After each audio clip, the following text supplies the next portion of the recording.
It's daybreak on Rise News, time for the press preview. A first look at what's on the front pages as they arrive. Let's start with this day, and it's leading with the Naira and the economy. Vice President Osinbajo backs push for cashless economy, says it will curb illicit election financing. The Central Bank of Nigeria hopes and banks its cooperation to enhance the cash exchange. Tinubu says power to elect new leaders rests on the electorate. That reports on page 34.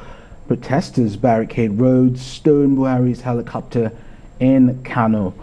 PDP Presidential Campaign Council says Atiku will grant Nnamdi Kanu unconditional release if he's elected next month. All right, the Sun newspaper. Some very interesting stories in the Sun newspaper.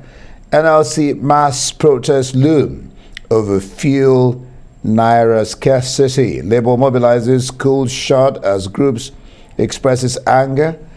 Petrol price rises above post-subsidy benchmark of 410 per litre. Just like you said earlier, just a while ago, Atiku will grant Nnamdi Kanu unconditional release if elected president. That's from his campaign council. Igbo youths raise concerns over IPOP leaders' health. New notes amid CBN 11 days grace, cash shortage worsens. Banks ATM dispense limited new notes. DSS bust syndicate selling new Naira notes. Suspects name bank officials. PDP candidate turns APC counterpart. All right. Buhari commissions NSI 10 megawatts Kanu solar power project. I rescued Atiku when Obasanjo wanted to roast him like a goat. This is coming from Tinubu. And then just below that picture, Wike accuses PDP NWC of anti-party activities. Moving on now to the Punch newspaper, Buhari's Kano visit, protesting youths, barricade roads, stone helicopter. Nigerians don't appreciate what they have, says Buhari as protesters rampage. Okay, that's the president criticizing the protesters. The federal government backs US visa ban on election riggers. And panic as Lagos hoodlums invade school and chase pupils.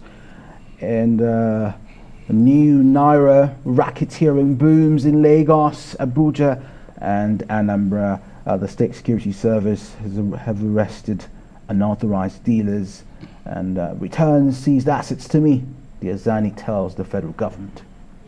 All right, let's look at the Tribune paper. It says PDP APC fight over Buhari's visit to Kano. We have some riders here. He was attacked, that is from PDP. Security agencies must investigate. PDP spokesman, that's coming from the APC. Some foreign nations bent on destroying Nigeria, says the president. 2023 elections must hold as scheduled. Afenifere is insisting. Ex-Petroleum Minister Diezani goes over to the court concerning her seized assets. Ojuelegba Bridge accident. This is one too many.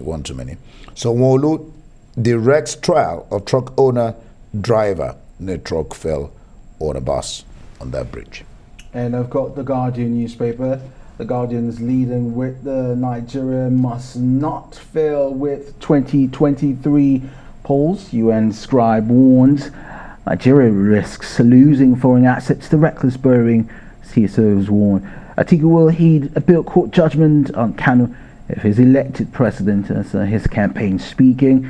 And the CNPP6 sanction for holders of new Naira notes. Despite extension, Nigerians can't withdraw old or new notes. All right, let's go to the international press. Daily Express, 1 in 4 patients unable to see their GP. The Financial Times, UK alone in heading for recession as other big economies grow. That's according to the IMF. And Cummins-backed consultancy arm dumped after failing to take on Big Four. I newspaper. I says new demand for tax cuts after Britain becomes poor man of G7. And this is the Independent. Revealed police will call of disgrace. And it says Safer Schools, the scheme officer groomed teenage girls. So there's more revelations from the dark web and the police in the UK. Pick up The Independent for more. All right, let's bring in Emmanuel Bello. Emmanuel Bello, glad to have you join us this morning. Good morning. Quite some interesting stories on the front page of this sister publication. Osinbajo backs push for cashless economy, says it'll curb illicit election financing. Tinubu, power to elect new leaders rest on the electorate. And protesters barricade roads, stone Buhari's helicopter in Kano. Then on the top mast, you have PDP PCC Atiku will grant Nnamdi Kanu unconditional release if elected president. And INEC says we plan to declare election results swiftly. Take your pick, Emmanuel. That's a very difficult one to do indeed this morning, but beautiful story and a reflection of the biggest thing happening in the country. It's either going to be the crisis of those scarcity of the naira, or the the crisis of those cash new notes. They don't seem to be the biggest things right now. And of course, in the midst of all that, the presidential election, with everyone looking at various angles. And this day has this very fine way of actually giving us something from all the campaigns. That's beautiful. You have papers who just concentrate on one or two campaigns. But on this front page today, you are saying what all the campaigns are saying and what all the campaigns, at least the major campaigns. And that's a very holistic, professional way of aggregating those stories, because that's what people want to know, what the campaigns are saying, what people are doing. So, and every story here tends to actually have something to do with the election in a way, whether it is the stoning of the Buhari convoy yesterday, or like the story is putting his chopper in Kano. And India, I'm sure you've had moments to wonder what's going on. We're beginning to see what looks like a build-up of protest, and it's coming from the strongest base of the APC. Is this an arranged thing? The PDP came out yesterday and said that Ganduje and Tinubu planned those attacks. And if you ask them why they're saying that, they say it's a build-up. It looks as if already because Ganduje had warned earlier that the president shouldn't make a showing because of the discontent around the crisis of those new notes. I remember that Tinubu too was crying foul in Abeokuta over those notes. So Ganduje and Tinubu seem to have shared a common opinion there around what these new notes and the discontent of it all can cause. But the PDP came out and say that's the build-up, that's what led to what happened in Kano yesterday. But it is quite unprecedented and shocking that this could be happening to a president who just some years ago was the darling of those same streets. But he's getting these attacks, he's getting them in Dara even, and getting them in Kano now. So I'm sure his base and those who worry about the president and why his fans will begin to wonder, is this a meltdown? Is this an APC on APC attack like the PDP is saying? Or is this just the general harvest of the discontent within the country? Because quite a lot of people are angry. If you stand on those queues, I was on one of the queues yesterday, and you could just feel, the temperature, the barometer of anger. But you can actually measure, and that's not many people. In fact, there's a skit about people at the filling station, and someone going to measure a particular political party, and then is getting beaten. So is this what's happening? Is it that people are very angry, and so that's why the president got stoned? It's going to, I'm sure a lot of people are still going to talk about it, but if it is the anger and the discontent, like they call it elsewhere, the winter of discontent, I think we're in the strong harmattan of discontent here. A lot of people angry, and maybe this is what is boiling over, just like the PDP is suggesting. Pierre Emmanuel, speaking about anger, I left the bank angry yesterday. I went to two banks, tried to get some cash over the counter. They said they're not paying. I said I didn't need the new notes because we have other denominations, 50 naira, 100 naira, 20 naira, and I asked for my own money, and the bank said no. I went to another bank. They said no, I should go use the ATMs, and I tried the ATMs, but of course the cash is limited. They say use your bank app. I tried to use my bank app. I made a transfer at 1 p.m. and it didn't get to the recipient until 5 o'clock. Emmanuel, I was pissed yesterday. I needed to use my money. Yes. But it seems we're not getting this right somewhere. I mean, we support cashless. economy. We support going cashless, using your cards or making transfers. But yeah, no one bargained that we're going the to. Infrastructure has not been provided to make this possible. And if I want to, if I need some little cash, shouldn't I be able to get that for my use? You know, like Indy was saying before we started on this program, he was worried so strongly that, look, this is going to just get to a head where, you know, we'll begin to see, you know, this anger, this, you know, you say you were pissed off. The only thing you didn't do, Kenny, was look for stones and actually to fight someone, to stone a convoy somewhere. But again, a lot of Nigerians can relate to that. I think so many people are at the queues, you know, in the banks, and kind of like you say, some of the responses you get from these banks are not even encouraging. You get told things like, look, we don't have cash. Even the old notes, you know, to be given. And this 10-day extension is not really, some people have said that, look, it's not just going to do the magic. Yeah. Because in 10 days, we're still going to have this crisis with us. Now, the problem with that, we're not being paid the old notes? Not everybody wants the new notes. They're old notes. There are other denominations. Exactly. So I'm saying that's what's actually tying all this up. You know, I mean, it's as if there's even an attempt to further push, you know, Nigerians, and we're very patient people. Yeah, I'm not even cutting you. My friend yesterday in Lagos, frankly, was stranded. Couldn't get money from India. No ATM was dispensing money. She had to call a friend who travels to her site to come pick her, and she had to wait for long.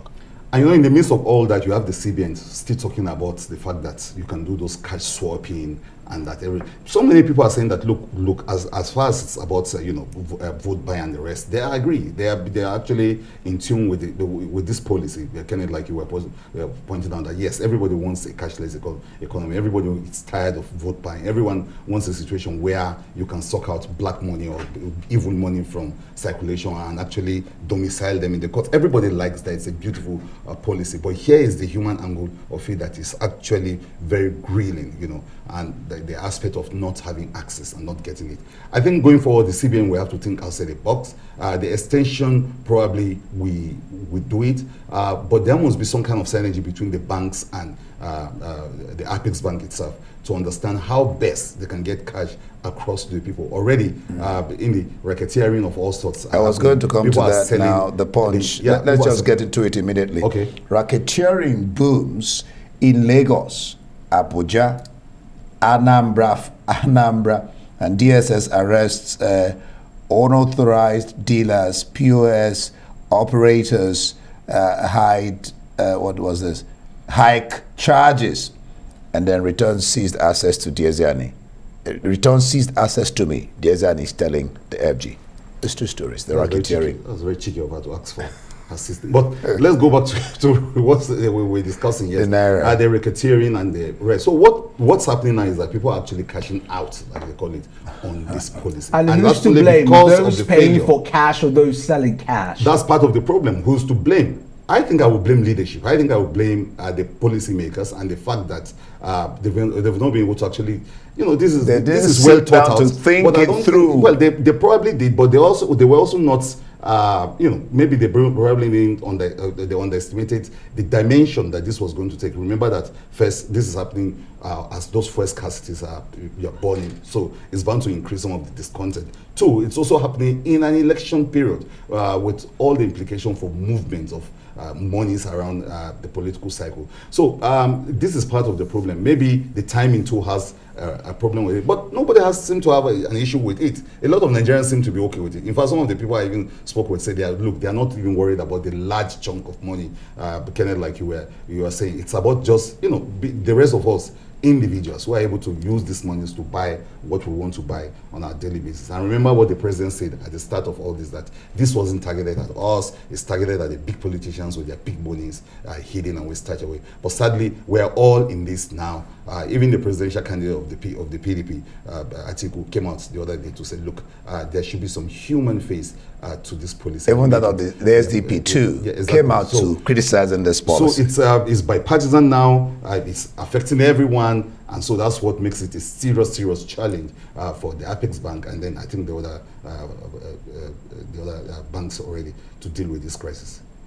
Emmanuel, that accident in Lagos, trailers falling, it's not the first time, it's not the second, it's not. Neither is it the third, it's not even the fourth. it keeps happening again and again and again. And the question is, when will it stop? It feels like it's scheduled. When are we going to kill the next person on this bridge?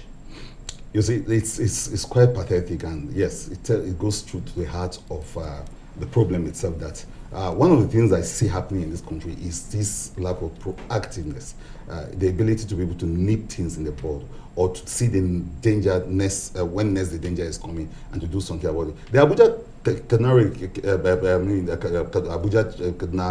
train derailed again the other day. You will think that you won't have some kind of problems around there, considering all the problems that are associated with it. So yes, the repetition of some of these problems, whether it is jailbreaks, whether it's attacks on places that have experienced similar situation, and then you don't have any kind of proactive measure to say, look, this happened before, let's do something about it. I think it goes beyond the accident that we're talking about. That seems to be the problem of this country. The fact that we allow things to happen again and again, and you, at the point you begin to have a sense of deja vu. Didn't this just happen the other day? What measures were in place? That's also because everything is dealt with on real time. We deal with the situation, we get away from it, we forget it, we're not worried again about it, and that seems to be the problem. Once it happens, after some time, Nigerians have a way of just forgetting it, and the people in a position of leadership don't ever do anything about it. You don't have any serious investigation, no serious probe, no one is punished, and so you have a repetition. All right, The Guardian. Nigeria must not fail with 2023 polls. This is coming from the UN scribe, and something very interesting in international papers, Emmanuel. New demand for tax cuts after Britain becomes poor man of G7. So some of the crises associated with policies around, the UK as it's grappled with its cost of living crisis, and the fact that Rishi Sunak, some people are already calling him, they're calling him a neophyte. Some are saying that it lacks the gravitas to be the prime minister, and some of the crises around what he has to do. But for our elections, yes, yet people are talking. The United Nations is worried and keeping its eye on it. It's not just the United Nations. Everyone is concerned about this election. We want them to be transparent. We want a situation where the results are going to reflect the will of the people, and we want them, like INEC is saying, to be swift. Nobody wants a runoff. Nobody wants a delay in the announcement of results, and INEC is saying that look, they are going to announce the results immediately. Election seems to be, INEC seems to be very reassuring, and they're not just assuring us now, even at the global stage. They are saying, look, these elections are going to hold, and they're going to hold very well. Thank you so much, Emmanuel Bello, for your insight this morning. Let's hear your view. You can follow us at Arise TV.